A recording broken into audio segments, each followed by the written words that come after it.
Salam saudara terkasih dalam Yesus Kristus. Pada hari ini kita berjumpa kembali dalam renungan harian Embun Pagi. Dan pada renungan harian hari ini kita akan mendengarkan firman Tuhan yang akan menyenangkan, menenangkan, dan juga menyegarkan hati kita, sehingga kita berjalan bersama dengan Tuhan dan di dalam sukacita daripada Tuhan menuntun mengarahkan kehidupan kita. Oleh karena itu, sebelum kita mendengarkan firman Tuhan, kita bersatu di dalam doa. Damai sejahtera Allah yang melampaui segala akal dan pikiran, itulah yang memelihara hati dan pikiran dalam Kristus Yesus Tuhan. Amin.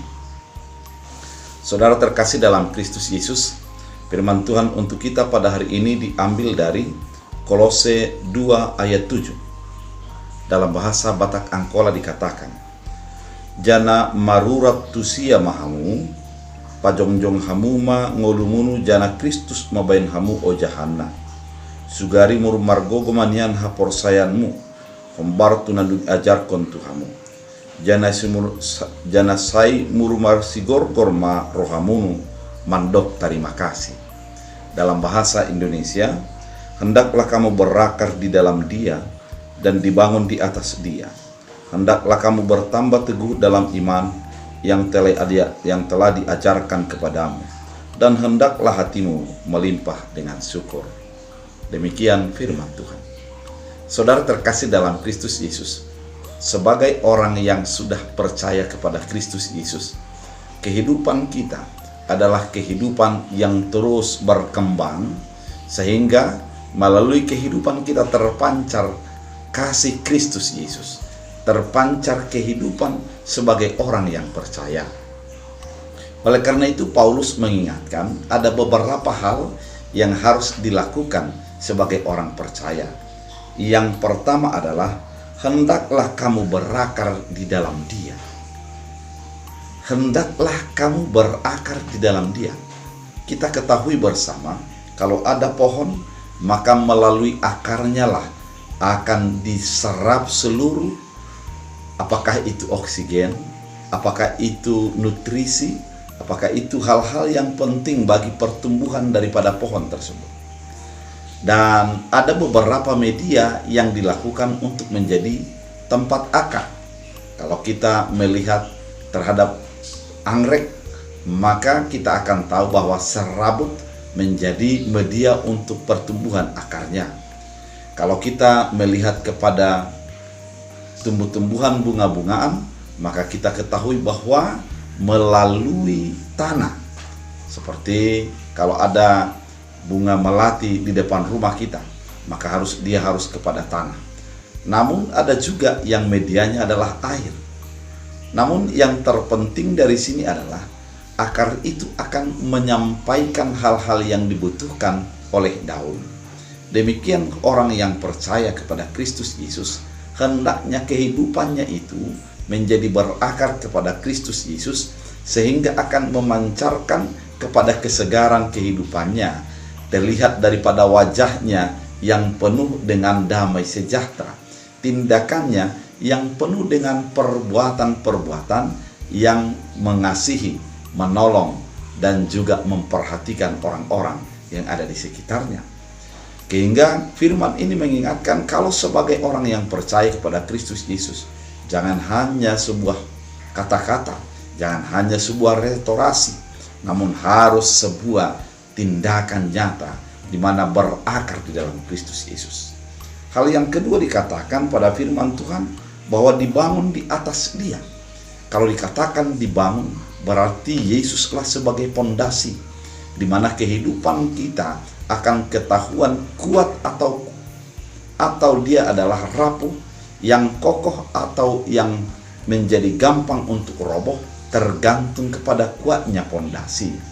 Namun ketika pondasi kehidupan kita adalah Yesus Kristus, maka ketika ada goncangan, ketika ada serangan dalam kehidupan kita, maka Yesus Kristus yang menjadi kekuatan kita, itulah yang menjadi sumber sukacita dan sumber pengharapan di dalam segala keadaan yang kita hadapi. Kemudian dikatakan di dalam firman Tuhan hari ini adalah hendaklah kamu bertambah teguh dalam iman. Artinya, ketika kita sudah berakar dalam Yesus dan ditanam dalam pondasi Yesus, kita harus bertambah teguh. Semakin lama akar kita akan semakin kuat, semakin lama pondasi kita semakin menyatu dengan tanah, menyatu dengan Kristus Yesus, sehingga pohon itu semakin kuat, bangunan itu semakin kokoh. Kita harus semakin hari, harus semakin teguh. Pergumulan, sukacita, dan segala sesuatu yang terjadi harus menjadi semakin meneguhkan iman kita kepada Kristus Yesus. Dan yang berikutnya dikatakan, dan hendaklah hatimu melimpah dengan syukur. Ketika kita menjadi melimpah dengan syukur, artinya kita melihat hal-hal yang baik yang diperbuat Allah di dalam segala keadaan dalam kehidupan kita. Orang yang bersyukur itu adalah orang yang mampu melihat hal-hal yang baik yang diperbuat oleh Allah dalam kehidupannya, dan dia menjadi melihat bahwa yang terjadi itu sebagai rancangan Allah yang dinyatakan bagi kehidupan kita sebagai sesuatu yang akan lebih baik.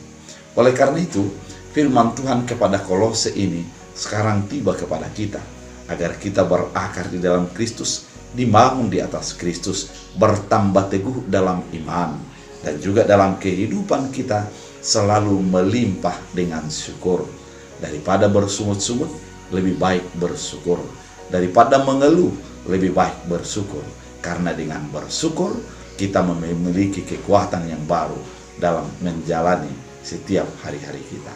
Oleh karena itu, marilah kita berakar, bertumbuh, dan juga bertambah teguh dalam iman, dalam kehidupan kita, dan hidup kita melimpah dengan syukur.